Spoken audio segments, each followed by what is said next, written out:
Hi, everybody. Welcome to Two Out the First. It is July the 1st, 2024. I'm Ryan Ballingy. Thanks for being here, whether you're catching us on the live stream here on the platform of your choice or catching us as a podcast after the fact. Thanks for being here. We have plenty to discuss. Nothing extremely controversial from the weekend. Some interesting results to go through. Some golf spilled over to Monday today for the U.S. Senior Open that I do want to talk about. I thought that was pretty fascinating, and we'll get into that from Newport Country Club. Blandemonium has struck the PGA Tour Champions affiliated majors, so we'll talk about that some.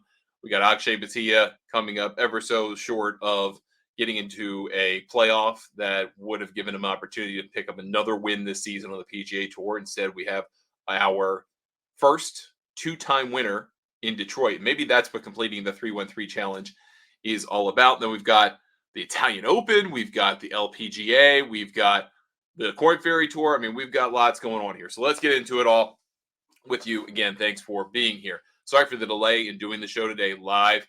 A bunch of different things happened. My kids' rope swing finally frayed apart today. They were out there in the yard. My son was swinging on it, and then all of a sudden, he was not swinging on it. So try to figure out a way to replace it with a different one. It's too short, so we can't even find like the right branches. Parenthood is a tough one today. Okay, so let's get into the golf. First, let's start with the Monday finish. We had a conclusion to the U.S. Senior Open spill over into Monday at Newport Country Club in Rhode Island, and that was primarily because of a storm that the USGA tried to get in front of yesterday by teeing off relatively early and like 8:20. Started super early on Sunday, end in threesomes, 1 in 10, trying to get it all in, and they just couldn't do it before the storm rolled in. Like 4 in the afternoon or so. So they have to come back on Monday, finish everything up. Basically, 90% of the field still had to finish at least a hole, which that's kind of wild. There were 71 players in the weekend field, top 60 in ties. And this is a 4-round event versus the 3 rounds you would typically play on the PGA Tour Champions week to week, even though they're majors, the ones they own are 4 rounds. So you get to this, basically a full back nine's worth for the final group. They were through 10, so they have 8 holes left. And you've got Hiroyuki Fujita, who's a Japanese tour kind of legend, like an 18-time winner in Japan. He's in the lead. He comes into the day with a multi-shot edge.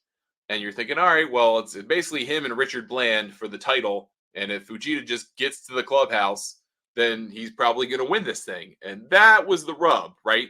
So Fujita, everyone struggles. I mean, the conditions were pretty wild on Monday morning. I mean, they were pretty windy. They dried out the golf course with the wind, so it wasn't really all that receptive. It wasn't so dry that it was unreceptive, unplayable, but it wasn't, throw it to the target, spin it back, kind of easy style pro golf. It was kind of somewhere in between, made it interesting. And obviously the wind made it interesting because it was against the prevailing wind, as Brad Faxon, noted New Englander, talked about during the telecast. And that made the 18th hole play what was a hole that plays on the day. It was 466 on the day, 466 for the card on the day. And playing as a par 4, playing into the wind, basically made it a 500-yard par 4 for these players. And Richard Bland hits it, 290 off the tee regularly. He's still got a lot of pop in the bat for a guy in his 50s. And Vegeta is not quite that pop in the bat guy, more like a 270 hitter, which, I mean, still is great for someone in their 50s, but that's not long by the 50-plus standard. So Fujita is going last. Bland is in front. He gets to 18. If you basically par the hardest hole in the golf course, you're going to win the golf tournament. Winds up in a center line fairway bunker on this kind of dogleg right par 4. And he tries to get out. He's kind of stuck up against the face, cannot get all the way to the putting surface. He leaves himself about 40, 45 yards short, somewhere in there, I think, but winds up trying to, he leaves it in the rough to the right, which it nestles down a little bit, winds up kind of pulling it a little bit. It goes long left, and then he's got to get up and down. He does get up and down, which proves actually really important. He makes the putt with the last revolution. It was going to roll over. He gets in, posts the score of 13 under 267. Then you've got Fujita, And Fujita's been struggling since the day starts. It's almost like he knew it was kind of like a version of imposter syndrome, that he was playing great on the weekend, Saturday and Sunday, but he knew he probably shouldn't be in this position. He talked about it in news conferences.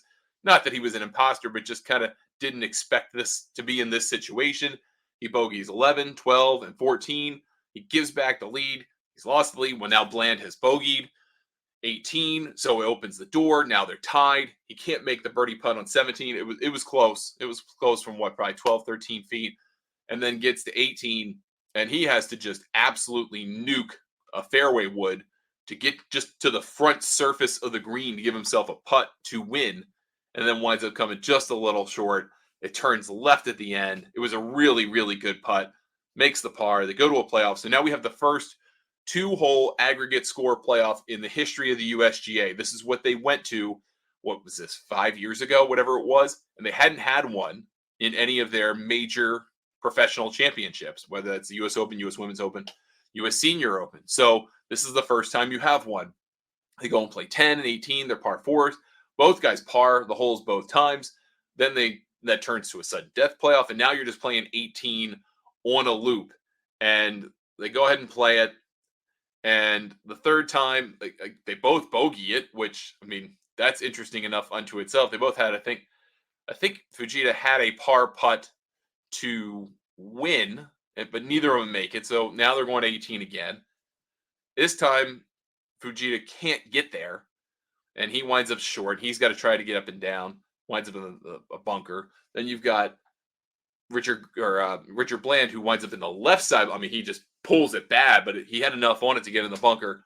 Hits an incredible bunker shot, clips off the stick, lands what, an inch, 2 inches from the hole. You know he's good for four. Obviously, he's got putted, but he's good for four. And Fujita has a putt that he gave a great effort to make a par that would have extended the playoff to a fifth hole, but instead does the same thing that happened in regulation, basically curls left at the end, misses the putt, and Richard Bland is a U.S. Senior Open champion, and he has now won his first two starts ever on the PGA Tour Champions, which that puts you in very rare company. I mean, Arnold Palmer kind of company. So he does that. He's won two majors this year. He's won both of the PGA Tour Champions affiliated majors, which he can compete in because he can't play in the Regions tradition. He is not a member of the PGA Tour Champions, and he can't be because he's on LIV. He can't play in the next major, which is the Colleague Companies Championship. It used to be the Senior Players Championship. Can't play in that because he's not a PGA Tour Champions member. And even more, right now, he can't compete in the Senior Open Championship, which is the last major of the year, for which he would be eligible because there is a LIV event that week, and he is contractually obligated by playing LIV to compete in that tournament. So he finds himself unable to play in the third of three senior majors he can compete in this year. So he's denying himself currently at least, the Bland Slam, I guess you're going to call it, Bland Slam, whatever. We'll come up with a better term than that, but the Bland Slam. And he can only complete these two legs right now unless LIV says to him, hey, go out there, go win this third senior major. Don't worry about it. But after all, you're on the cliques. And go ahead and we'll bring in John Catlin as the reserve or whatever. He'll play that week. You go out there, you go try to win the Senior Player Jug. I don't know what the trophy's called for the Senior Open, but the Senior Open trophy, and see if you can go do something that, amazing. And I have a feeling that may come along. It just kind of makes sense. This is better marketing for LIV than Richard Bland playing in another LIV event. No offense to Richard Bland. He stands out here, right? He's been playing great golf. He showed up and done well. So you probably want him playing in something people watch a fair bit more than just a standard LIV event. And that's not meant to be a shot. That is literally the fact. But you've got a guy in Bland who's playing excellent golf, and he's been pretty humble about it. I mean, I will give him that. I'm not trying to be revisionist about taking Saudi money and stuff like that, but he has played great golf, and the results have showed. Good for him. He won $800,000. If you did not catch this, at the U.S. Open and the U.S. Women's Open, The USGA has changed the prize money payout for their what they call their professional championships, because professionals can compete, and they have bumped that winner share to 20%. So last year this was $720,000 to the winner. This year it is $800,000 to the winner. So been a big couple of weeks for Richard Bland between winning the Senior PGA, winning this, the US Senior Open.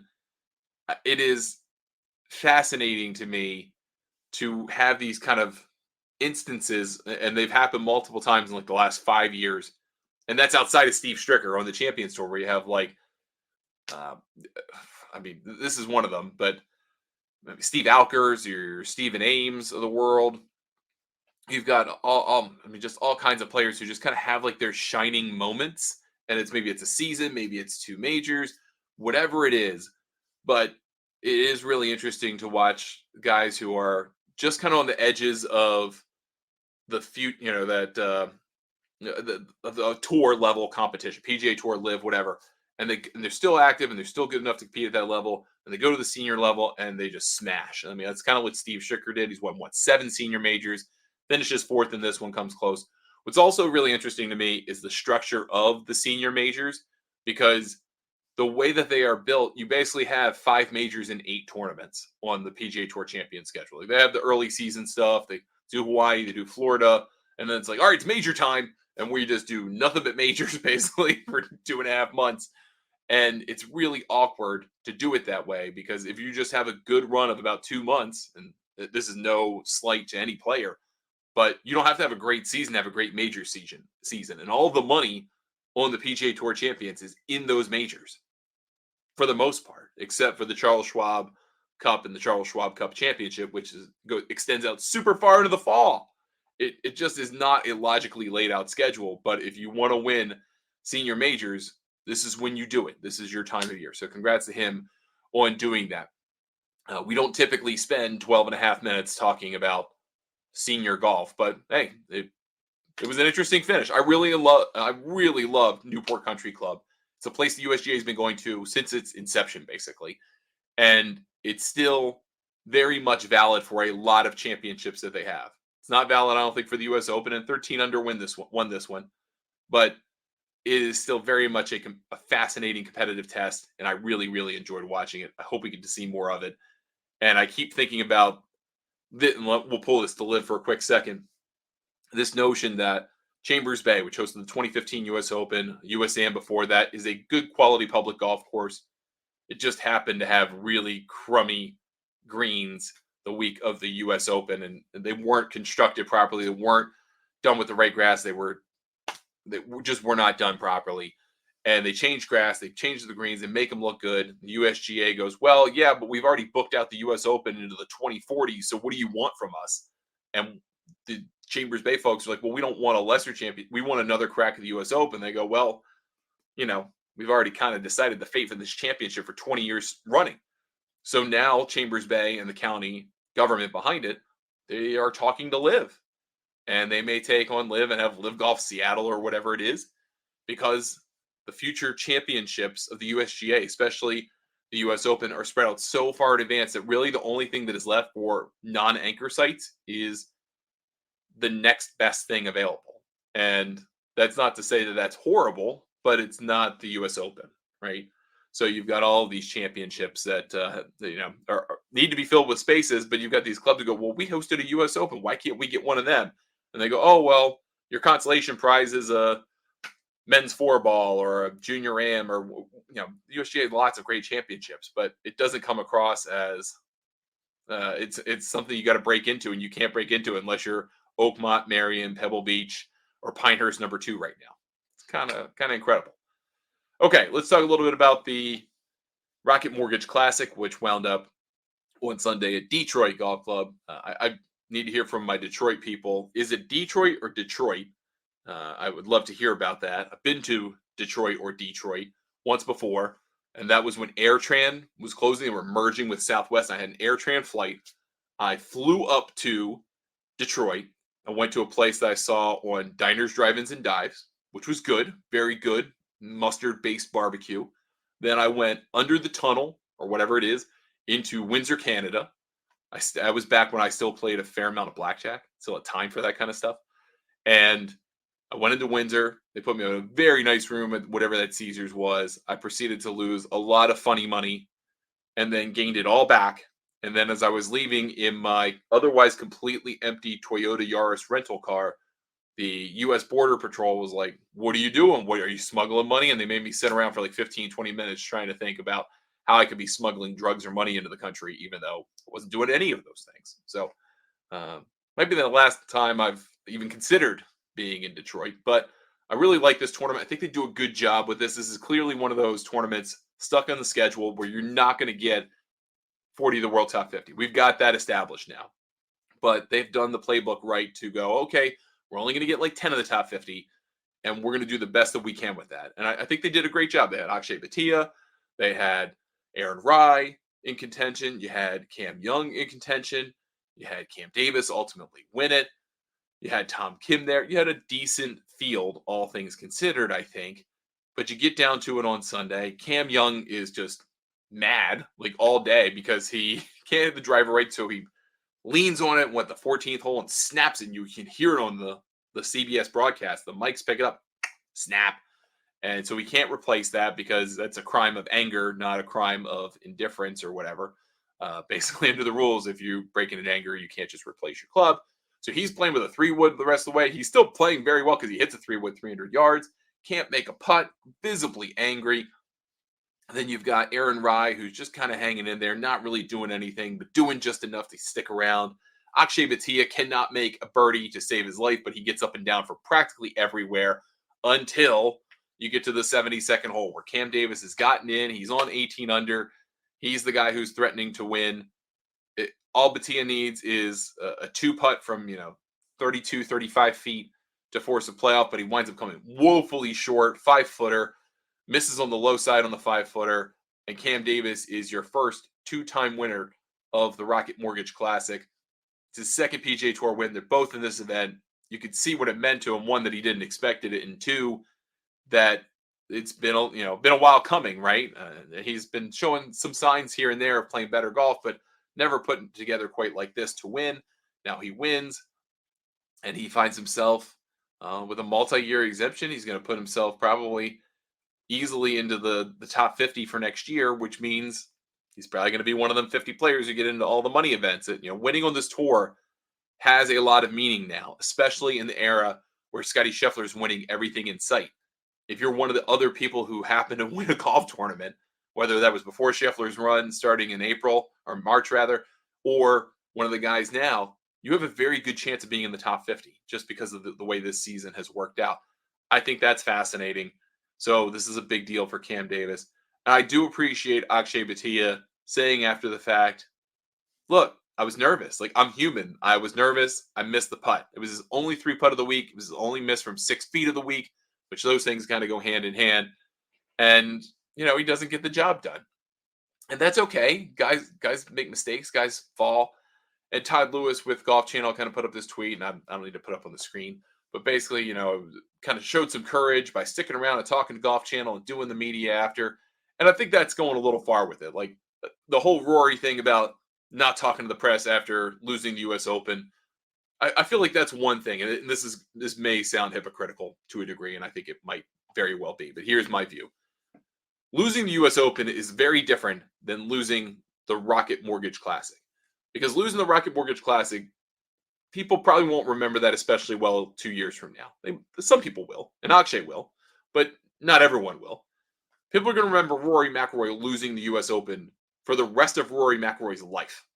Those are different circumstances. Also, both of them made a heck of a lot of money for that, and maybe that lowers the sting to a degree. I mean, Akshay still made a little over $1 million for finishing in solo second place, or not quite $7 million.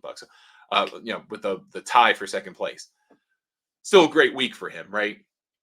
In the end, he's probably going to win more, and he'll learn something from this. What he learned in surviving in winning the Texas Open against Denny McCarthy, he will learn from in losing this to Cam Davis at the Rocket Mortgage. It'll make him a better player, hopefully, in the long haul. But for Akshay, I do appreciate that he stuck around and did it. Cam Young didn't stick around, so am I supposed to be mad at him too?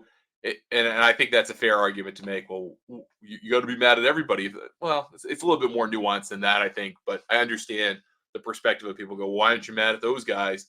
Or why aren't you lauding, so and so for whatever reason? I get all that. Akshay was still great, very entertaining, very enjoyable to watch. I think a lot of people like watching him. I do. I enjoy watching him play. He's just kind of a different cat, and I like that. We need guys like that. So good for him. To entertain people. Unfortunately, he came up short, but that's the way golf goes sometimes. Then on the Corn Ferry Tour, and I want to talk about this for just a few seconds, not extremely long period of time, because now we're kind of getting into the news and notes type thing portion of the show. And we're at the point in the season where we've got about 6 of the Corn Ferry Tour cards or PGA Tour cards from the Corn Ferry Tour list. Top 30 at the end of the season get cards. And you've got a number of them now all decided. So you've got Stephen Fisk, who's now the points leader. He takes over. Max McGreevy is in second. Tim Beating is in third. Harry Higgs is fourth. Taylor Dixon is fifth. All of those players have locked up Corn Ferry Tour cards for next year. So now you're, a sixth of the way there. And it'll be interesting to see how many more can get locked up the rest of the way. There have been players with wins and good finishes, multiple wins. Those are the players who are kind of making it happen so far this year. So interesting on that tour. And then we'll wrap everything up with the Italian Open was wild on Sunday. It was very interesting to me because the finish, it's Marcel Siem, who's like 4 weeks removed from hip surgery, right? And he has the hip surgery, comes back, he's playing golf, looks like he's in good position, and then turns into like a guy who's never played golf before in the back nine between him and Rosner and Pavon. I mean, they all looked in kind of deep doo-doo. And you have Tom McKibben, who went off 3 hours before them, gets to the clubhouse, posts 11 under. It's like, he's going to win this thing. And then all of a sudden, Marcel Siem somehow birdies to the 72nd hole, 72nd hole, gets into the playoff, and then on the first playoff hole, birdies it again and wins the tournament for his 6th DP World Tour win. Pretty crazy stuff. Congratulations to Marcel Siem on the win. And then finally, wrap it all up with the LPGA's Dow Championship, their only team event on the schedule. This was interesting to me, and we can talk about this tomorrow perhaps a little bit, but Jennifer Kupcho and Allie Ewing were right in there, had a good chance to win, and then Jennifer Kupcho basically forgot how to play golf to a degree for the last 3 or 4 holes, maybe the last 9 holes. Just everything, high flare right, short flare right. She couldn't really put anything together. She was basically, Allie Ewing was playing the field 1-on-2, 1-on-2 person teams. Turns out Ronan Yin and Italia Titikul, the Gin and Ronic team, they wound up winning. Italia winds up making, I think, like a 9-footer. It swings hard left to right in the par 3 finisher at Midland Country Club. That turns out to be the difference because Allie Ewing was, again, playing basically by herself, couldn't make a birdie putt or make a birdie to force extra holes. Wild week, very, very wild week that winds up today.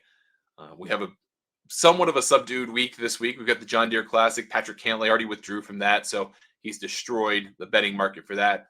And then you've got the BMW International Open. You've got 4 or 5, I think, live players competing in that on the DP World Tour in Germany. The LPGA is off because there's the Ladies European Tour Series in London, which Nelly Corda is not playing because she got bit by a dog in Seattle last week, which that's also crazy. The Champions are off. They have a couple weeks off till their next major with the Colleague Companies Championship. You've got the Corn Ferry Tour still going strong, so it'll be a little bit of a smaller week this week. We basically have 2 events, and we'll talk about those as best we can. And then there's a new head of the RNA. We'll talk about that tomorrow. We're going to try and do streams around 1 p.m. Eastern each day. Thank you so much for spending some time with me. We will do that again tomorrow, and then we'll do it on Wednesday. I'll probably pre-record it, to be honest with you. We're going to try drive down to Tennessee to see some family, as we typically do on the 4th of July. So we'll try to get that in, but if not, we'll do it as a voice-only version of the show. We just recently started our own Reddit. Go over to Reddit and just type in Golf News Net. You'll find us. We're there. Join us. Love to have you. Our community of talking golf. Obviously, do that here. You can follow us on the GNN Radio YouTube channel if you're catching us there. Thanks. You can catch us on the GNN YouTube channel in general. And then I'm going to tease this out because we're a week away from it. We're not doing it this week because no one's paying attention. But next Monday will be the most important announcement in Golf Newsnet history. And I'm so excited to share with you. Big smile on my face. Press release ready to roll. We got lots coming. So we'll talk about that next week. But still got plenty to talk about on Tuesday and Wednesday. Subscribe to the show as a podcast if you want to listen to it as an audio of the show. And if you want to listen to us or watch us, just follow one of our social accounts. At Golf Newsnet is the handle for all of those different platforms. I'm Ryan Ballengee. Thank you for watching. Thanks for sticking with me with the Wi-Fi outage of sorts. And we'll be back with you tomorrow on 2 off the first.